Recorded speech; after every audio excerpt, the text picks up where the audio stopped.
ଜୟ ଜଗନ୍ନାଥ।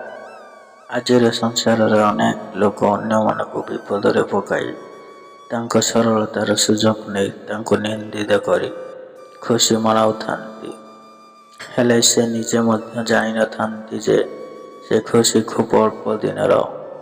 ସେମାନେ ଜାଣିନଥାନ୍ତି ଯେ ଅନ୍ୟ ପାଇଁ ଖୋଳିଥିବା ଗାତରେ ଦିନେ ନା ଦିନେ ସେ ନିଜେ ପଡ଼ିବେ ବୋଲି। କେବେ ବି ନିଜର ଶରୀର ଶକ୍ତି ଆଉ ଧନର ଶକ୍ତି ଉପରେ ଭରସା କରିବ ନାହିଁ, କାହିଁକି ନା ରୋଗ ଆଉ ଦରିଦ୍ରତା ଆସିବାରେ ଅଧିକ ସମୟ ଲାଗିନଥାଏ। ଛୋଟ ଛୋଟ କଥାରେ କେବେ ରାଗିବ ନାହିଁ।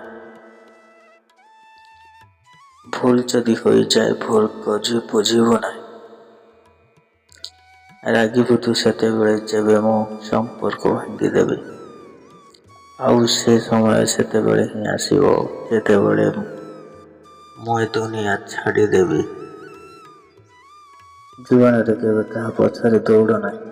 ତା ମନରେ ତୁମ ପ୍ରତି ଭଲ ପାଇବା ତ ବଢ଼ିବନି, କିନ୍ତୁ ତୁମେ ତୁମ ନିଜ ଆତ୍ମସମ୍ମାନ ଅନ୍ୟମାନଙ୍କ ଆଗରେ ନିଶ୍ଚୟ ହରାଇ ବସିବ। ଏ ଦୁନିଆରେ କେହି କାହାର ନୁହନ୍ତି। ସମ୍ପର୍କ ଆବଶ୍ୟକ ପଡ଼ିଲେ ସମସ୍ତେ ସମ୍ପର୍କ ଗଢ଼ିଥାନ୍ତି, ଆଉ ଆବଶ୍ୟକ ପୂରଣ ହୋଇଗଲେ ସମସ୍ତେ ଭୁଲି ଯାଆନ୍ତି। ଜଣେ ଲୋଭୀ ବ୍ୟକ୍ତିକୁ କିଛି ବସ୍ତୁ ଉପହାର ଦେଇ ସନ୍ତୁଷ୍ଟ କରାଯାଇପାରେ। ଜଣେ କଠୋର ବ୍ୟକ୍ତିକୁ ହାତ ଯୋଡ଼ି ସନ୍ତୁଷ୍ଟ କରାଯାଇପାରେ।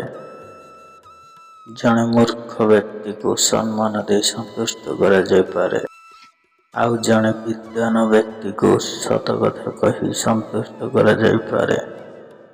ପାପ ବୁଝେ ନାହିଁ ପୁଣ୍ୟର ମହତ୍ତ୍ୱ, ମିଛ ବୁଝେ ନାହିଁ ସତ, ସ୍ୱାର୍ଥ ବୁଝେ ନାହିଁ ତ୍ୟାଗର ମହତ୍ତ୍ୱ, କ୍ରୋଧ ବୁଝେ ନାହିଁ ଶାନ୍ତ। ବଢ଼ୁଛି ଅଧର୍ମ ଭୀତ, ଜାଣି ଶୁଣି ସର୍ବେ ମୃତ୍ୟୁକୁ ଡାକନ୍ତି, ନିଜେ ଖୋଳି ନିଜ ଗାତ। ରହିଲି, ନମସ୍କାର, ଜୟ ଜଗନ୍ନାଥ।